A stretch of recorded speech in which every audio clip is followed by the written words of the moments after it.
প্রিয় বন্ধুরা, আসসালামু আলাইকুম। আমি পড়ছিলাম আরও একটি ওয়েস্টার্ন গল্প, নাম সতর্ক প্রহরী। এখন শুরু করছি তৃতীয় অংশ। অন্যরা এদিক ওদিক সরে যেতে আগুনের পাশে এসে বসলো নাথান। কফি পট থেকে কাপে গরম কফি ঢেলে নিল। অবস্থা ভালো ঠেকছে না আমার, নাট, শঙ্কিত স্বরে বলল এনিটা। আমারও ভালো লাগছে না। মূল টেইল থেকে সরে এসেছি আমরা, একই সঙ্গে বাবার জন্য অপেক্ষা করতে চাইছো, কিন্তু সরে আসায় বাবা আমাদের খুঁজে পাবেন। বাহিনী নিয়ে হয়তো এত ব্যস্ত থাকবেন যে তালাশ করার সুযোগ বা ফুরসত নাও পেতে পারেন। মনে করে দেখো, পেট্রোল বাহিনীতে কিন্তু অভিজ্ঞ সৈনিকের সংখ্যা হাতে গোনা কয়েকজন। যদ্দূর জানি বেশিরভাগ লোকের লড়াই করার অভিজ্ঞতা নেই।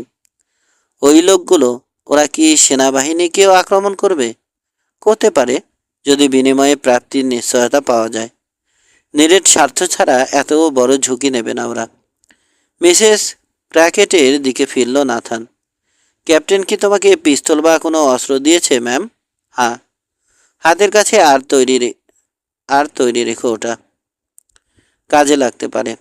একটা কথা, ময়লার বা বায়ারকে না জানিয়ে তোমাদের কেউ কিন্তু ক্যাম্প ছেড়ে কোথাও যাবে না, কোনো অবস্থাতেই নয়। আর যদি যেতেই হয় ওদের জানাবে এবং দুজনে একসঙ্গে যাবে। নীরবে খাওয়া সেরে নিল ওরা। জ্বলন্ত কয়লার দিকে চলে যাচ্ছে নাথানের দৃষ্টি। নাট, কি করতে চাও তুমি? জানতে চাইল এনিটা। আগামী 2-3 দিন এখানে কাটিয়ে দেব। এদিকে কেউ তালাশ করবে বলে মনে হয় না। একটু অস্বাভাবিক জায়গা, যা বুঝেছি। প্রথমে আমাদের খোঁজ করবে ওরা, তবে সেটা বেশি সময়ের জন্য নয়। পরিস্থিতি অনুকূল মনে হলে পশ্চিমে যাত্রা করব আমরা। পাহাড়ি এলাকার দিকে চলে যাব। বাতাস নিস্তরঙ্গ হয়ে গেছে, আকাশে মেঘ নেই। টিলার দিকে নজর চালালো নাথান। চূড়াটা ন্যাড়া, গাছ নেই, শুধু একটা ঝোপ কোনো রকমের টিকে আছে। আর বামন আকৃতির কিছু সিডার জন্মেছে পাথরের বুকে। তবে ওখানে ছোটখাটো একটা গর্ত আছে, 3-4 জন লোক লুকিয়ে থাকার মতো যথেষ্ট বড়। গর্তে বসে চারদিকে দৃষ্টি রাখা সম্ভব, পুরো 360 ডিগ্রি। আর আশপাশে 100 গজের মধ্যে কোনো কাবার বা আড়াল নেই। তবে এরপর সবচেয়ে কাছে রয়েছে একই রকম আরেকটা টিলা, অপেক্ষাকৃত উঁচু। দক্ষ কোনো মার্কসম্যান ওটার চূড়ায় অবস্থান নিলে দফা রফা করে দিতে পারবে ওদের। আশপাশে প্রায় পুরো এলাকা কাভার করতে পারবে, অথচ নিজে সুরক্ষিত থেকে যাবে সে। পানির অভাব ছাড়া ক্যাম্পে এটাই ওদের একমাত্র সমস্যা। অ্যাম্বুলেন্স নিয়ে ওয়াগন ট্রেন থেকে সরে আসার পর থেকে সযত্নে টেইল মুছে ফেলার চেষ্টা করেছে নাথান। নানা পদক্ষেপ নিয়েছে, যদিও জানে তাতে দক্ষ টাকারকে ফাঁকি দেওয়া সম্ভব হবে না। ঠিকই টেইল বের করে ফেলবে। দুপুরে রসেটকে বিশ্রাম দিতে টিলার উপর উঠে এলো নাথান। অযথা সময় নষ্ট না করে লম্বা ঘুম দাও, বলল তাকে। সমান জায়গায় এসে বসল। সামনের বিস্তীর্ণ জমিতে নজর চালালো। দিগন্তে উড়ন্ত ধুলো বা কোথাও অস্বাভাবিকতা নেই। রাতে বোধহয় জ্যোৎস্নাও থাকবে। গত রাতেও তাই ছিল। পাথর আর গাছপালা রাতের বেলায় ভিন্ন চেহারা পায়, দৃষ্টিভ্রম হয়ে যেতে পারে, যদি প্রতিটি জিনিস আলাদা আলাদাভাবে মনে না থাকে। আদপে যা নয় দেখে তাই মনে হতে পারে। রেনিগেটদের সম্পর্কে আগাগোড়া সবই জানে নাথান। ওদের নেতৃত্ব দিচ্ছে টাস্কো ওয়াইল্ড। কথাটা অন্যদের জানানোর দরকার মনে করেনি। এমনিতে যুদ্ধচিন্তার শেষ নেই ওদের, তা বাড়ানো যৌক্তিক হবে না। সীমান্তের কুখ্যাত দস্যু কোয়ালট্রিল বা ব্লাডি বিল অ্যান্ডারসনের মতো পরিচিতিই পায়নি ওয়াইল্ড, কিন্তু মোটেও হালকাভাবে দেখার উপায় নেই তাকে। হিংস্রতা বা নিষ্ঠুরতায় কোয়াট্রিলের সমকক্ষ বলা যায়।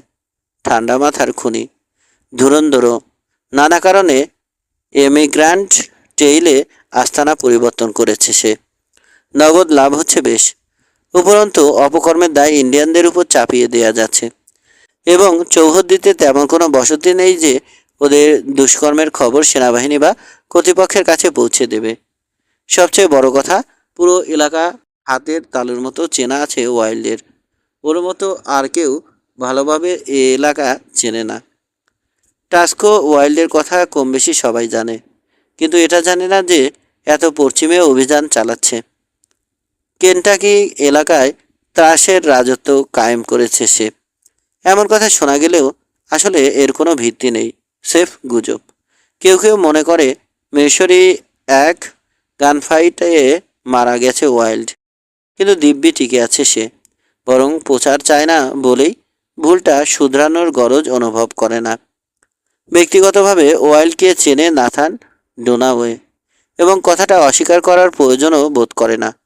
একসময় অন্তরঙ্গতা ছিল দুজনের, বন্ধু বলা যাবে না, তবে পার্টনার হিসেবে একসঙ্গে ছিল কিছুদিন। ওয়াই ও মিং এ নিজস্ব ও বিশ্বস্ত খবরদাতা আছে নাথানের। চকেটো বেন লোকটার নাম। ওয়াইল্ডের খবর পেলে সঙ্গে সঙ্গে জানায় ওকে। ছেলেবেলা থেকে বেনকে চেনে নাথান। পাহাড়ি এই শিকারীকে বেশ পছন্দও করে। ফোর্ট লারামিতে কাজে যোগ দেওয়ার আগে ওয়াইওমিংয়ে তার সঙ্গে দেখা হয়েছিল। বুড়োকে দেখে সত্যি আনন্দিত হয়েছিল নাথান। একসঙ্গে দুটো দিন ছিল ওরা। পুরানো দিনের গল্প করেছে। কয়েকদিন আগে নাথান যখন ছুটি নিয়ে সেন্ট লুই যাওয়ার প্রস্তুতি নিচ্ছিল, চকেটো বেন খবর পাঠালো জরুরি ভিত্তিতে দেখা করতে চায়। নিজস্ব পরিকল্পনার হেরফের হয় বলে জুলসবার্গ যাওয়া বাতিল করে দিতে চাইছিল নাথান, কিন্তু পরে সিদ্ধান্ত পাল্টে ফেলে। এর আগে কখনো এমন জরুরি অনুরোধ করেনি চকেটো বেন। তাই সব দ্বিধা ঝেড়ে ফেলে জুলসবার্গে চলে গেছে। নির্দিষ্ট সেলুনে দেখা হলো দুজনের। কুশল বিনিময়ের পর সরাসরি কাজের কথায় চলে গেল বুড়ো। শুনেছি তুমি মেজরের মেয়েকে পছন্দ করো। চোখ কুচকে ওর দিকে তাকালো বুড়ো বেন। চোখের কোণে অসংখ্য ভাঁজ পড়েছে। তোমাদের জন্য শুভেচ্ছা থাকলো আমার। জরুরি কথা হচ্ছে, ওয়াইল্ড দেখেছে মেয়েটাকে এবং মেজরের মেয়েকে মনে ধরেছে ওর। জানোই তো মেয়েদের ব্যাপারে ওর কেমন দুর্বলতা। শুরুতে খুব আগ্রহ দেখায়, কদিন গেলে আর রুচিতে ওঠে না। তখন সে মলমূত্রের মতো ছুঁড়ে ফেলে। মেয়েটার মধ্যে তখন আর কিছু অবশিষ্ট থাকে না। এক স্কুর করুণ দশা দেখার সুযোগ হয়েছিল। ওয়াইল্ড যখন ওকে ত্যাগ করে মাত্র 2-3 দিন রেখেছিল সঙ্গে। কোনো অ্যাপাচিকেও এত বীভৎস অত্যাচার করতে দেখিনি। বলে ওকে হালকা চোখে দেখো না, চরম ভুল করবে তাহলে। যে কোনো অস্ত্রে দক্ষ, ছুরি, পিস্তল বা রাইফেল যাই হোক। আর র্যাটলারের চেয়েও ধূর্ত। সাপ তো ছোবল মারার আগে ফনা তোলে, মানে সতর্ক সংকেত দেয়, কিন্তু টাস্কো ওয়াইল্ড দেয় না। তোমার অজান্তে ছোবল হানবে সে, কিচ্ছু টের পাবে না। মেয়েদের ব্যাপারে টাস্কো ওয়াইল্ডের আচরণ চরম বিকৃতির পর্যায়ে পড়ে। নানা ঘটনার খবর কম বেশি কানে আসে, তবে এই এর কোনোটাই বলার মতো নয়। একজন নারীর কাছে ওয়াইল্ড সেফ একটা পশু, বুনো উন্মাদনায় নিজের চাহিদা মিটিয়ে নেয়। মজার ব্যাপার হচ্ছে ওয়াইল্ড তার পারিবারিক নাম নয়, অন্যদের দেওয়া, হয়তো বদস্বভাবের কারণে। আসল নামটা তার কুখ্যাতির ভিড়ে হারিয়ে গেছে। তবে নাথান জানে কারণও আছে। ছেলেবেলা থেকে চিনত তাকে, যখন আজকের টাস্কো ওয়াইল্ড হয়নি সে। সাধারণ যে কোনো মানুষের মতো মানবীয় কিছু গুণাবলী ছিল তার মধ্যে। সেটা অবশ্য এখন সুদূর অতীত। উন্মাদ খুনে টাস্কো ওয়াইল্ডের যে আর 10টা ছেলের মতো উজ্জ্বল ও সমৃদ্ধ কৈশোর কেটেছে তা বিশ্বাস করা কঠিন। দুটোই আকাশ পাতাল ফেরাক। সকালের সূর্য দেখে নাকি সারাদিনের আভাস পাওয়া যায়, কিন্তু ওয়াইল্ডের ক্ষেত্রে কথাটা একেবারে খাটে না। টাস্কো ওয়াইল্ডের কুকীর্তির খবর, বিশেষ করে মেয়ে ঘটিত, খোদ ফোর্টেও শোনা যায়। স্যাডল রো অর্থাৎ অফিসার্স কোয়ার্টার্সে এসব খুব সাধারণ ব্যাপার। গুজবের যেন নিজস্ব হাত পা আছে। সব খবর স্যাটস রো পর্যন্ত পৌঁছে যায়। এমনকি অ্যানিটাও শুনেছে তার দু একটা।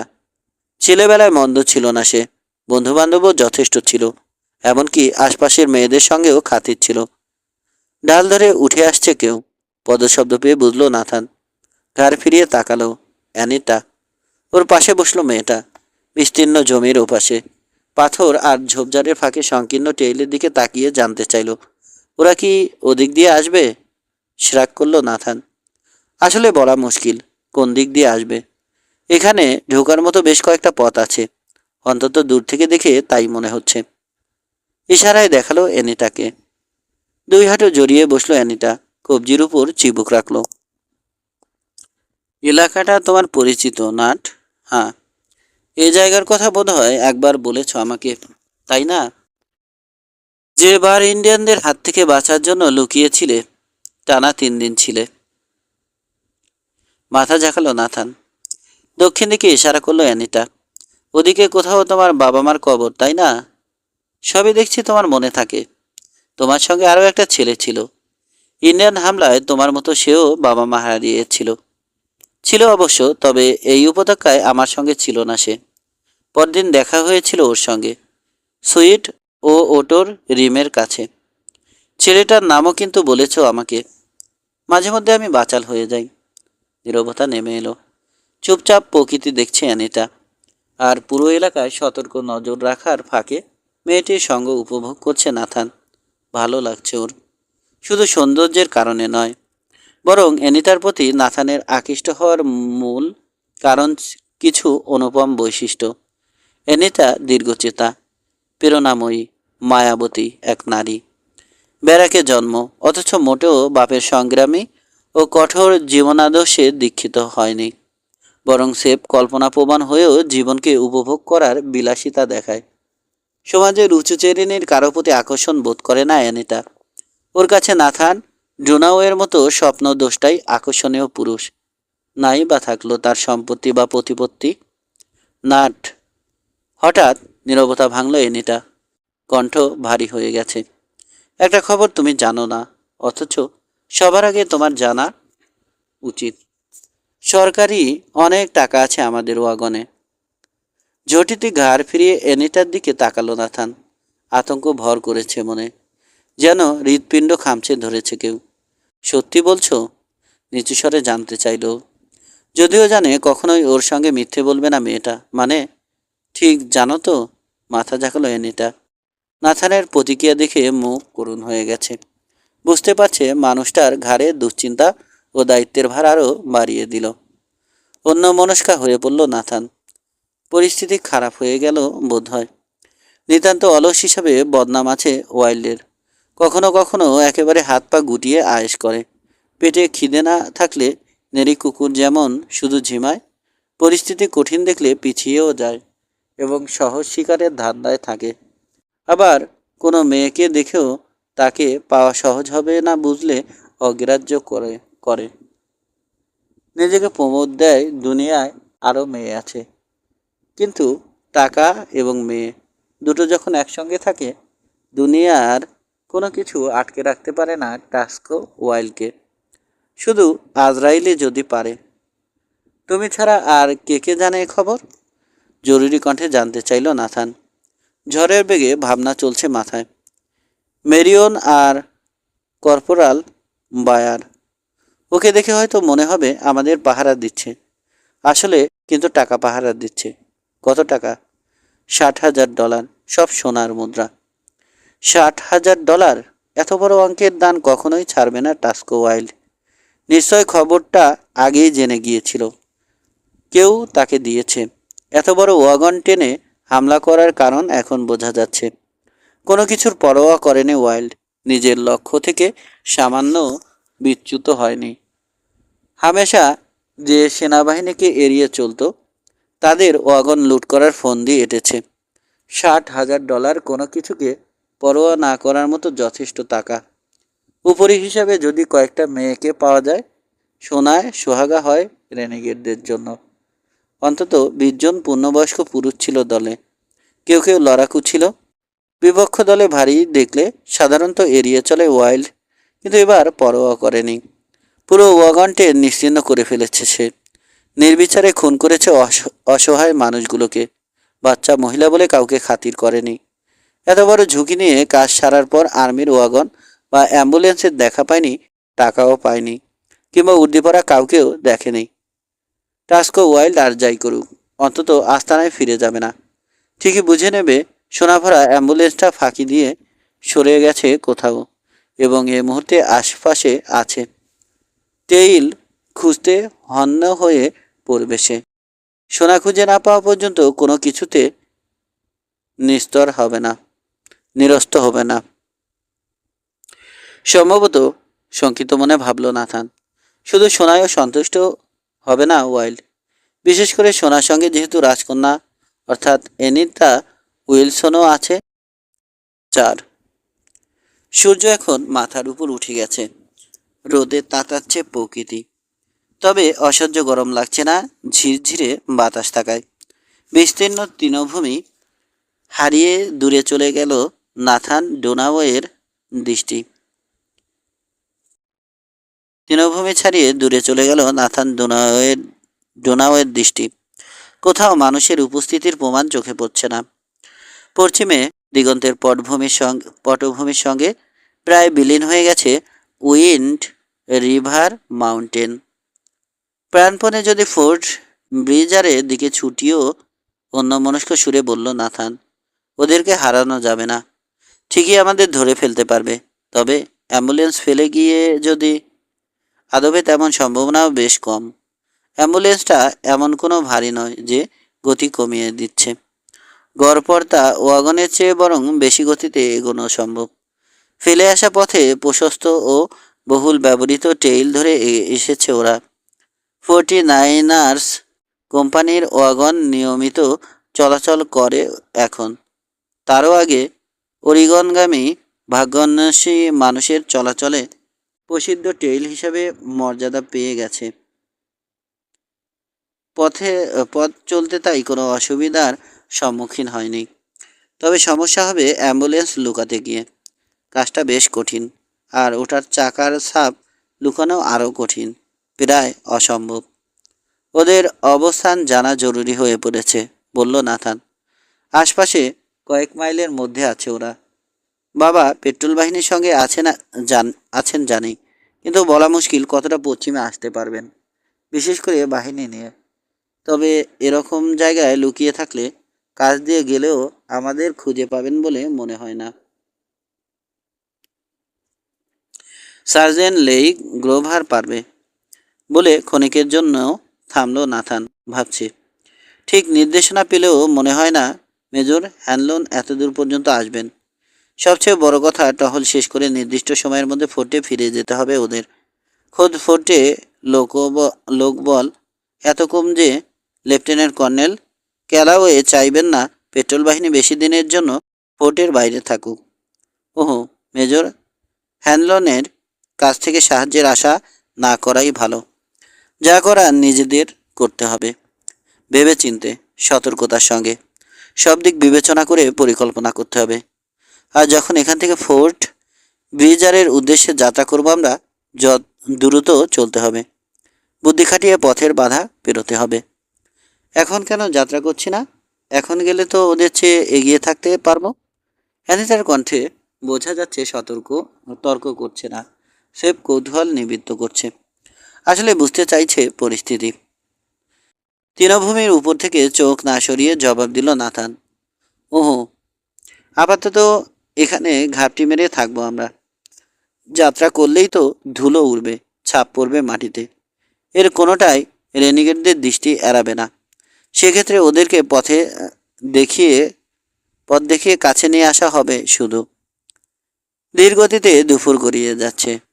বিশ্রামের সুযোগটা সানন্দে গ্রহণ করেছে সৈনিকেরা। শুয়ে বসে কাটিয়ে দিচ্ছে।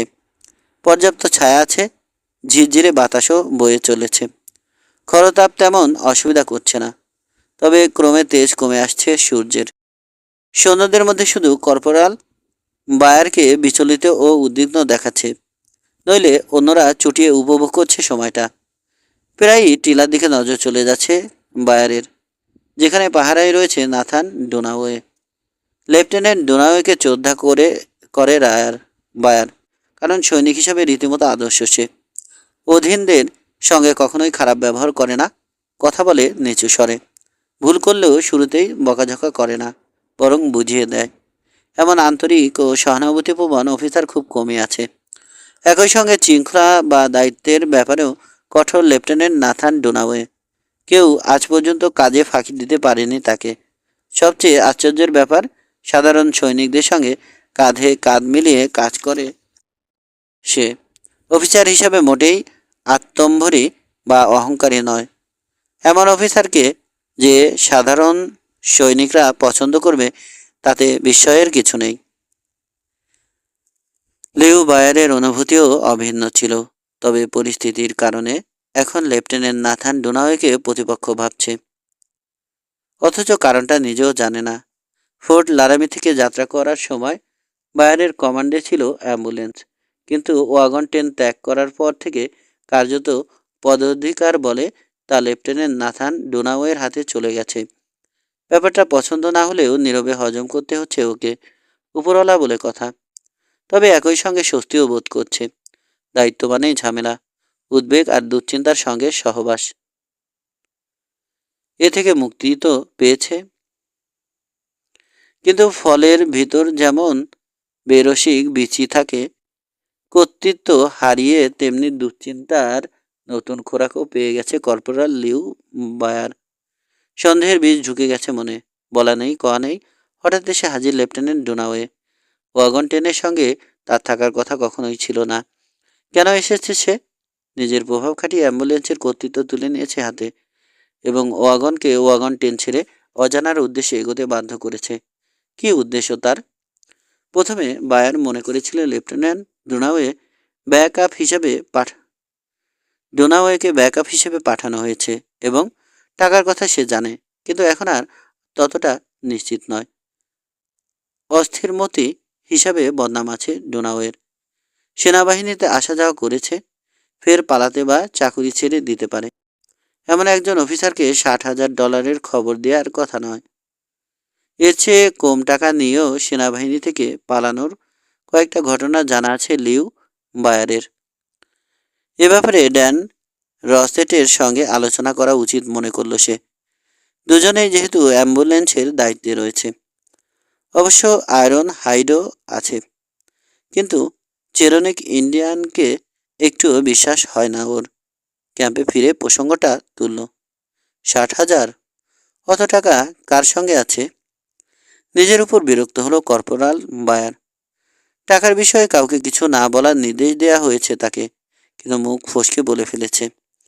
যাই হোক, এখন আর আফসোস করে লাভ হবে না। তোমার কি ধারণা মেয়েদের পাহারা দেওয়ার জন্য পাঠানো হয়েছে আমাদের? ত্যক্তস্বরে পাল্টা প্রশ্ন করল বায়ার। নিচুস্বরে শীষ দিল রচেট। অর্থপূর্ণ দৃষ্টিতে তাকালো একটু দূরে রাখা অ্যাম্বুলেন্সের দিকে। আগে ভেবে দেখি, মৃদুস্বরে বলল রসেট। কি করা যেতে পারে? রাতে আলাপ করব আবার। যাই করি ভেবেচিন্তে করতে হবে। বিকালে নাথানকে নিস্তার দিতে টিলার উপর উঠে এলো চেরোকি ইন্ডিয়ান। সূর্যের শেষ রশ্মি দূরের পর্বতমালাকে রঙিন করে তুলেছে।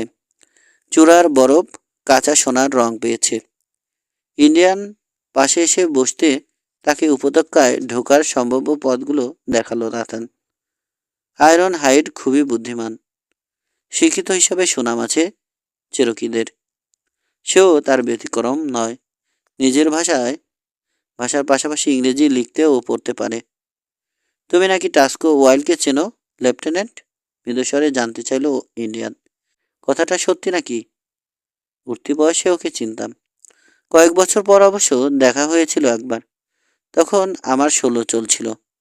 তারপর আর দেখা হয়নি। বন্ধুত্ব ছিল তোমাদের? একসঙ্গে কাজ করেছি, ইন্ডিয়ানদের বিরুদ্ধে লড়েছি। পরে চেয়ানি গ্রাম থেকে একত্রে পালিয়ে এসেছিলাম। বন্ধুত্ব বলা যাবে কিনা জানি না, হয়তো ছিল, কিন্তু টাকা আর মেয়েদের প্রশ্নে আমি কারো সঙ্গে আপোষ করি না। আচ্ছা। মুখ দেখে বোঝা গেল না কি ভাবছে সে। একটু পর জানতে চাইল, কি মনে হয় ওয়াইল্ড আমাদের খুঁজে পাবে? পাবে, তবে কতক্ষণ লাগবে এটাই হচ্ছে প্রশ্ন। উপত্যকায় ঢোকার মুখে যদি আমাদের টেইল হারিয়ে ফেলে, তাহলে আরও পশ্চিমে চলে যাবে ওরা, কিংবা লারামের দিকে ফিরতি পথে খোঁজ চালাবে। আমাদের বোধহয় যাত্রার মোক্ষম সুযোগ এসে যাবে তখন। টাকার ব্যাপারে জানো তুমি? বেকুব বনে গেল নাথান। ধীরে ধীরে ইন্ডিয়ানের দিকে ফিরল। রহস্যময় হাসি দেখা গেল আয়রন হাইডের মুখে।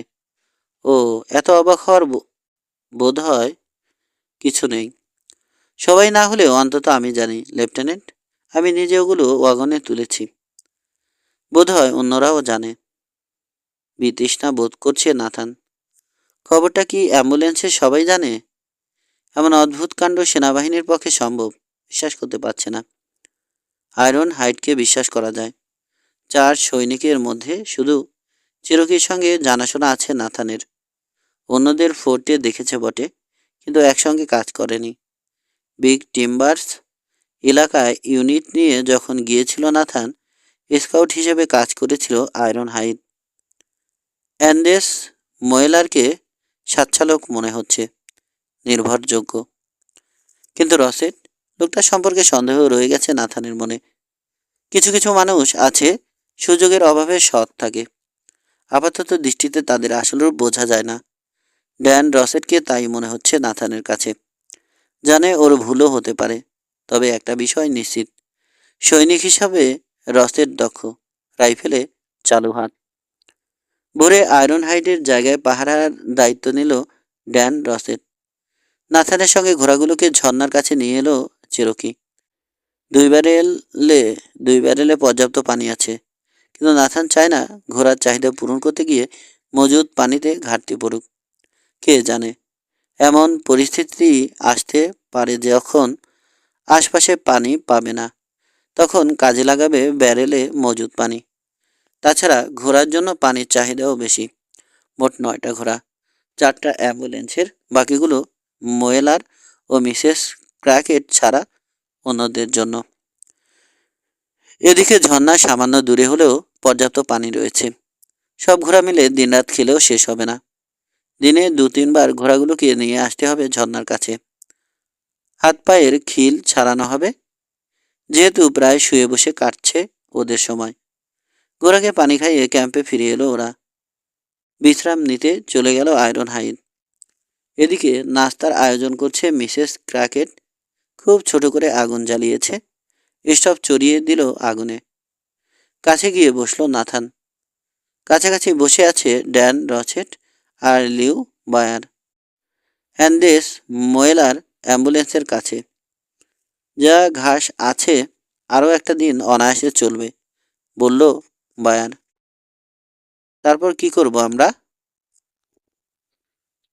গর্ত করে তৈরি চুলোর জ্বলন্ত কয়লার দিকে তাকিয়েছিল নাথান। প্রশ্নটা শুনেও মুখ তুলল না, তবে মনে মনে বিকল্প উপায় হাতে বেড়াচ্ছে। মুখ দেখে অবশ্য মনের ভাবনা প্রকাশ পেল না। অ্যাম্বুলেন্সটা ফেলে যাব, শেষে বলল। ঘোড়ায় চড়ে পশ্চিমমুখী টেইল ধরে উইন্ড রিভারের দিকে এগোবো। দুপা ছড়িয়ে বসেছে লিউ বায়ার। কোলের কাছে মাটির দিকে স্থির দৃষ্টিতে তাকিয়ে থাকলো কয়েক মুহূর্ত। ধারণাটা কর্পোরালের মনে ধরেনি, কিন্তু প্রতিবাদও করতে পারছে না। অসহায় অবস্থায় নিজেকে আবিষ্কার করলো সে। লেফটেন্যান্ট, কি এলাকাটা চেনো? শেষে বলল সে। মানে, আমি তো চিনি না। বোধহয় অন্যদের কেউ চেনে না। চিনি, নাথানের সংক্ষিপ্ত জবাব। নিশ্চয়তা সুলভ উত্তর দিলেও পুরোপুরি সত্যি বোধহয় বলা হলো না, ভাবছে নাথান। উইন্ড রিভার মাউন্টেনের শেষ প্রান্তে একটা টেইলের কথা শুনেছিল, তাও বেশ কয়েক বছর আগে। ঠিক মনে আছে তো, নাকি ভুল করছে? পাহাড় চেরেনের শুরুতে ছোট্ট একটা বসতি আছে, তবে সেখানে যাওয়ার ইচ্ছে নেই নাথানের। গুটি কয়েক লোকের বাস। ওখানে আশ্রয় নেয়া মানে নিরীহ লোকজনকে বিপদে ফেলা। নির্ঘাত তাদের উপর চড়াও হবে রেনিগেডরা। ওয়াগন টেনের সংঘবদ্ধ 30 জন লোক যখন ওয়াইল্ড বাহিনীকে ঠেকিয়ে রাখতে পারেনি, ছোট্ট শহরের কয়েকজন লোকও পারবে না। শুধু শুধু মানুষগুলোর বিপদ বাড়ানো। ইতস্তত করছে কর্পোরাল বায়ার। নাথানের পরিকল্পনা মেনে নিতে পারছে না, অথবা আস্থা রাখতে পারছে না। অসন্তোষ চেপে রেখে বলল, কি জানো লেফটেন্যান্ট, এত টাকা নিয়ে অ্যাম্বুলেন্স ছেড়ে যাওয়া বিরাট ঝুঁকি হয়ে যাবে। তোমার কোনো প্রস্তাব থাকলে বলতে পারো। এবার খেপে গেল সে। কমান্ডে আমি নই, তুমি আছো, তাই তোমাকেই করণীয় ঠিক করতে হবে স্যার। ওয়াগন 10 থেকে আমাদের সরিয়ে আনার সময় সব দায়িত্ব কাঁধে তুলে নিয়েছো তুমি। অন্তত তাই বলেছ আমাদের। আইডিয়াটা তখন থেকে পছন্দ হয়নি আমার। যা করেছি নিজ দায়িত্বে করেছি আমি কর্পোরাল। সব দায় একা আমার। আমি শুধু জানতে চেয়েছি তোমার বিকল্প কোনো প্ল্যান আছে কিনা, ব্যাস, আর কিছু নয়। যাই হোক, না থাকলে অনেক কথা হয়েছে, আর বাড়ানোর দরকার নেই। আছে নাকি? না, তবে। প্রায় নিঃশব্দে ওদের কাছে এসে দাঁড়িয়েছে আয়রন হাইড। নিষ্প্রিয় মুখে জানালো গরম খবরটা। লোক আসছে স্যার। অনুমান করছি প্রায় 30 জন হবে। এমন কিছু ঘটতে পারে আজ করেছিল নাথান ডোনাওয়ে, কিন্তু তারপরও বেশ চমকে গেল। জটিতে উঠে দাঁড়িয়ে পরিমরি করে ছুটল টিলার দিকে। ঢাল ধরে ওঠার সময় ছোট ছোট নুড়ি পাথর ছিটকে পড়ল, কিন্তু গ্রাহ্য করল না। সমূহ বিপদের যে আশঙ্কা করেছিল তাই এসে উপস্থিত হয়েছে, একটু আগে ভাগে চলে এসেছে। অথচ চরম আশাবাদী মন একবারের জন্য ভাবেনি টাস্কো ওয়াইল্ডের দলবলকে ফাঁকি দিতে পারবে। জানতো রেনেগেডদের মুখোমুখি হতে হবে, এড়ানো কোনোভাবে সম্ভব হবে না। তাই মনে মনে প্রস্তুতি নিচ্ছিল, পরিকল্পনা আটছিল। 40 জন দুর্ধর্ষ লড়াকু লোকের বিরুদ্ধে ওরা মাত্র 4 জন। পরিসংখ্যান থেকে লড়াইয়ের ফলাফল অনুমান করা যেতে পারে, কিন্তু নিশ্চিত পরাজয় জেনেও লড়াই করে মানুষ। এটাই পৌরুষের বিশেষত্ব। নাথান শুধু হিসাব করছিল অনুকূল পরিবেশে কিভাবে রেনেগেডদের পাওয়া যাবে, তাহলে যতটা সম্ভব ক্ষতি করতে পারবে ওয়াইল্ডদের। মরবে ঠিকই, কিন্তু তার আগে মরণ কামড় দিয়ে যাবে। অথচ সময়ই পেল না। ট্র্যাক লুকানোর যথাসাধ্য চেষ্টা করেছে, তবে বোঝাই যাচ্ছে কাজে আসেনি। বরং যত দেরিতে আশা করছিল রেনিগেটদের, তার অনেক আগে পৌঁছে গেছে শয়তানগুলো। কে জানে, ভূতের আছর হয়েছে বোধহয় ওদের উপর। নির্ঘাত দক্ষ ট্র্যাকার আছে দলে, নইলে এত দ্রুত টেইল খুঁজে বের করতে পারত না। টিলার উপর পৌঁছে গেল নাথান, হাঁটু গেড়ে বসল। ওর পাশে পৌঁছে গেছে আয়রন হাইড। কর্পোরাল লিউ বায়ারও নিচে। দুশ্চিন্তা নিয়ে অপেক্ষা করার চেয়ে এখানে আসা চেয়েও মনে করেছে। নাথানের পাশে এসে বসল সে। এক ছুটে টিলায় উঠে আসায় সামান্য হাঁপাচ্ছে। টেলে দেখা গেল রাইডারদের পাশাপাশি জোড়ায় জোড়ায় রাইড করছে, ঠিক সৈনিকদের মতো। সবার সামনে রক্তলাল একটা বেঘোড়ায় চড়েছে রেনিগেটদের নেতা। মূলদলের মূলদলের বেশ কিছুটা সামনের টেইল জরিপ করছে 2 স্কাউট। আয়রন হাইট তাদের দেখিয়ে না দিলে হয়তো দেখতেই পেত না নাথান। মাঝে মধ্যে আগুপিছু করছে ওরা, চিহ্ন খুঁজছে। বেশিরভাগ রেনিগেটদের পরনে বাক স্কিনের পোশাক। এক ঝোপের পিছনে ফিল গ্লাস লুকিয়ে রেখেছিল নাথান, যাতে ওটায় সূর্যের আলোর প্রতিফলন না ঘটে। গ্লাসের সাহায্যে তাকাতে চট করে স্পষ্ট হয়ে গেল সব। এক লাফে যেন কাছে চলে এলো মানুষ আর ঘোড়া। খুঁটিয়ে দেখল নাথান। কয়েকটা চমকপ্রদ ব্যাপার ধরা পড়ল ওর চোখে। রেনিগেটরা গায়ে গতরে নোংরা বা অপরিচ্ছন্ন হলে কি হবে, দুটো ব্যাপারে প্রত্যেকের খুব মিল রয়েছে। সমর্থ, চৌখস ও কঠিন লোক। লড়াই বা মারপিট এদের কাছে ডাল ভাত। বেছে বেছে দলের লোক নিয়েছে টাস্কো ওয়াইল্ড। এর চেয়ে শক্তিশালী যোগ্য লোক আর হতে পারে না। নাথান সরাসরি এদের নিষ্ঠুরতা বা হিংস্রতা না দেখলেও বাজি রেখে বলতে পারবে যে কোনো অন্যায় কাজে এরা কেউ কারো চেয়ে কম যাবে না। আর দ্বিতীয় চমকপ্রদ ব্যাপার হচ্ছে, প্রত্যেকের সঙ্গে তেজি, শক্তিশালী ও উদ্যমী ঘোড়া। সাধারণ কাউহ্যান্ডা এমন ঘোড়ার মালিক হওয়ার স্বপ্ন দেখে সবসময়। এমনকি খোদ সেনাবাহিনীর কাছেও একসঙ্গে এত সেরা জাতের ঘোড়া থাকে না। এরা সেই দল। কর্পোরাল বায়ারের কণ্ঠ নিষ্পৃহ। হ্যাঁ, ভালো করে দেখে নাও ওদের। সবার সামনে লাল বে ঘোড়ায় চড়ছে টাস্কো ওয়াইল্ড।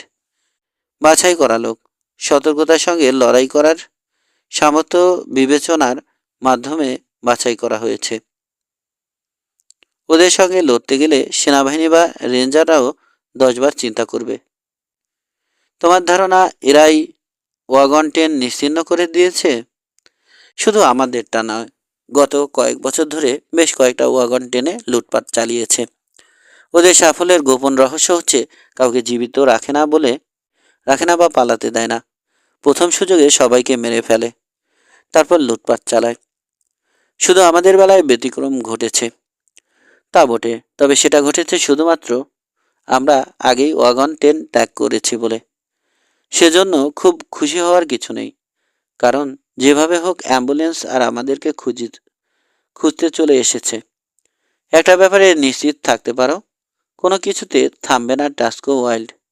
ঠিকই আমাদের খুঁজে বের করবে এবং মেরে ফেলার চেষ্টাও চালাবে। যতদিন ওর কুকর্মের খবর জানাজানি না হচ্ছে, ততদিন নিশ্চিন্ত মনে কাজ চালিয়ে যেতে পারবে ও। যেখানে বা যাকে খুশি টার্গেট বানাবে। তারা খাওয়ার বা অন্য কারো নাক গলানোর আশঙ্কা থাকবে না। এগিয়ে চলল দলটা। এই মুহূর্তে উপত্যকা থেকে প্রায় 300 গজ দূরে আছে। যে পথে যাচ্ছে রেনিগেডরা, ভাগ্যিস ওদিক থেকে উপত্যকায় ঢোকার পথ নেই। কিন্তু তারপরও নিশ্চিত হতে পারছে না নাথান। আরও একটা চিন্তা খেলে গেল ওর মাথায়। অ্যাম্বুলেন্সের সঙ্গে ওর উপস্থিতির খবর কি জানা আছে ওয়াইল্ডের? সঠিক বলা মুশকিল। সুইস ও ওটরে ছেলেবেলায় দেখা হওয়ার সময় গোপন এই হাইডআউট সম্পর্কে কি বলেছিল তাকে? বললেও ঠিক কতটা বলেছিল? এরা কি জানিয়েছিল ইন্ডিয়ানরা আশপাশে হন্য হয়ে খুঁজেছিল ওকে, অথচ এখানে নিরাপদে অপেক্ষা করেছে ও? এর যে নিরাপদ জায়গা সত্যি হয় না। খোদ ইন্ডিয়ানরা যেখানে ব্যর্থ হয়েছে, সেখানে অন্যদের খুঁজে পাওয়ার সম্ভাবনা নেই বললে চলে। তবে নেহাত কাকতালীয়ভাবে যদি কেউ পেয়ে যায়, সেটা ভিন্ন ব্যাপার। কারো কাছ থেকে যদি দিক নির্দেশনা পায়, তাহলে এই উপত্যকা খুঁজে পাবে টাস্কো ওয়াইল্ড। কিংবা ছেলেবেলায় এখানে লুকিয়ে থাকার কথা যদি তাকে বেফাঁস বলে থাকে নাথান, এবং সেটা যদি এখনও মনে থাকে রেনিগেড নেতার, তাহলেই সেরেছে। দ্রুত ভাবছে নাথান। বুঝতে পারছে এখান থেকে কেটে পড়ার এটাই মোক্ষম সময়। রেনিগেডরা যেহেতু উপত্যকা পেরিয়ে আরও সামনের দিকে যাচ্ছে, চট করে ভুলটা ধরতে পারবে না। যখন বুঝতে পারবে, ততক্ষণে অনেকটা পথে এগিয়ে যেতে পারবে ওরা। আয়রন হাইটকে লুকআউটে বসিয়ে রেখে দ্রুত পায়ে নিচে নেমে এলো নাথান। খেয়াল করলো সবাই কম বেশি উদ্বিগ্ন, সন্তুষ্ট ও উত্তেজিত। এখনই যাত্রা করব আমরা, ঘোষণা করলো নাথান।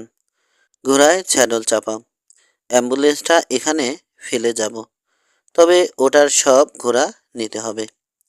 সক্রিয় হলো সবাই। আশাবতী দ্রুততায় কাজ গুছিয়ে ফেলল। কম্বল, চিলিকার, খাবার, ঔষধ, কার্তুজ এবং $60,000 সোনার মুদ্রা সব কিছু গুছিয়ে বাঁধাছাদা করে ফেলল। স্যাডল ব্যাগে ব্যক্তিগত জিনিসপত্র ছাড়াও টুকিটাকি এটা সেটা নেওয়া হলো। কাপড়ের থলে তৈরি করে স্যাডল ক্যান্টারের সঙ্গে ঝুলিয়ে দিল কেউ কেউ। দুটো ঘোড়া প্যাক হর্স হিসাবে ব্যবহার করা হবে। 1 ঘন্টার মধ্যে ক্যাম্প ছেড়ে যাত্রা করলো ওরা। উপত্যকা থেকে বেরিয়ে উত্তরে এগোলো নাথান। ডোনাওয়ে নেতৃত্বে রয়েছে। অন্যরা অনুসরণ করলো বটে, তবে কাউকেই খুব আগ্রহী মনে হলো না।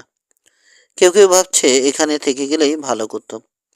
হয়তো রেনিগেডরা বিফল হয়ে ফিরে আসতো এবং একইভাবে উপত্যকাকে পাশ কাটিয়ে চলে যেত। ওদেরকে খুঁজে পেত না। তবে আইডিয়াটা যে কার্যকরী হবে না তা বলা বাহুল্য। অন্তত তাই মনে করে নাথান। এত বড় ঝুঁকি নিতে নারাজ। তাছাড়া সময় থাকতে যাত্রা করলে ফোর্ট ব্রিজারের পথে এগিয়ে যেতে পারবে।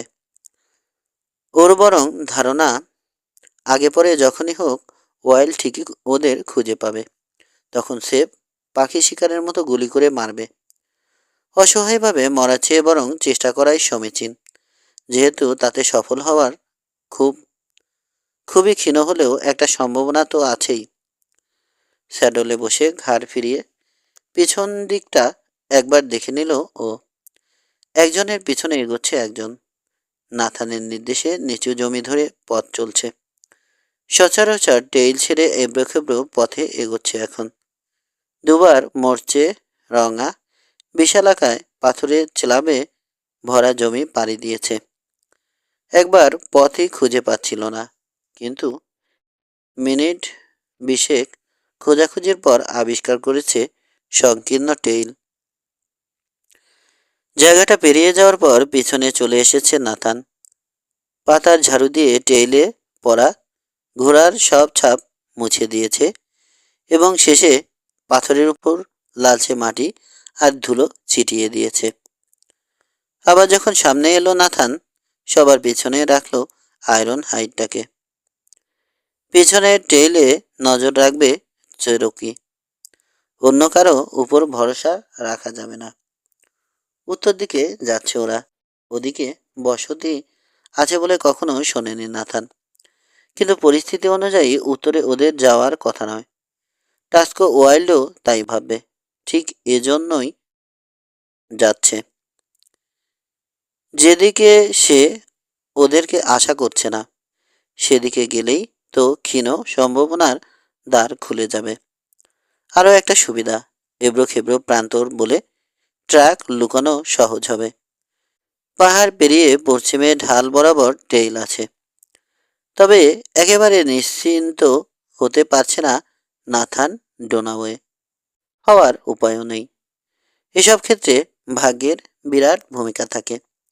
কপাল খারাপ হলে হয়তো দেখা যায় প্রথমেই এই টেইল ধরবে রেনিগেডরা।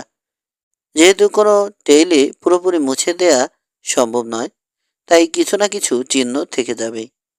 সাফল্যের সঙ্গে যখন বহুদিন মানুষ শিকারের ব্যবসা করছে, টাস্কো ওয়াইল্ড ধরে নিতে হবে তার সঙ্গে দক্ষ ট্র্যাকার রয়েছে। তাই একসময় ওদের রেখে যাওয়া সাপ ঠিকই আবিষ্কৃত হবে। কতটা দেরি হয়, এটাই হচ্ছে নাথানের পরিকল্পনার সাফল্যের পূর্বশর্ত। একটা দিনও যদি রেনিগেটদের দেরি করিয়ে দেয়া যায়, ততক্ষণে সব কিছু ঠিক থাকলে অনেকটা পথ এগিয়ে যেতে পারবে ওরা। ফোর্ট ব্রিজারের দিকে 20 মাইল, এও কম কি। তবে টাস্কো ওয়াইল্ড যে ওদের ট্রেইল খুঁজে পাবে এমন নিশ্চয়তাও দেয়া যায় না। অন্য যে কোনো দিকে যাওয়ার চেয়ে উত্তর দিকে গেলে ওদের সাফল্যের সম্ভাবনা বেশি, এটাই বিচার করেছে নাথান। এ ধরনের পরিস্থিতিতে সঠিক সিদ্ধান্ত নেওয়াটাই নিয়ামক হয়ে দাঁড়ায়। দেখা যাক কি ঘটে। অবশ্য বিকল্প একটা ভাবনাও মগজের কোণে সংরক্ষণ করে রেখেছে ও। মরিয়া এবং কোণঠাসা একজন মানুষের মরণছোবল বলা যাবে সেটাকে। যদি খারাপ কিছু ঘটেই যায়, নাথান সিদ্ধান্ত নিয়েছে উল্টো ঘুরে রেনিগেটদের কাছে চলে যাবে। টাস্কো ওয়াইল্ডকে খুঁজে বের করে খুন করে ফেলবে। ওয়াইল্ড না থাকলে দলটা হয়তো ভেঙে যাবে, কারণ তাদের কারোরই দলনেতার মতো প্রত্যয়, দুর্জয় মানসিকতা, চালিকা শক্তি বা অদম্য জেদ নেই।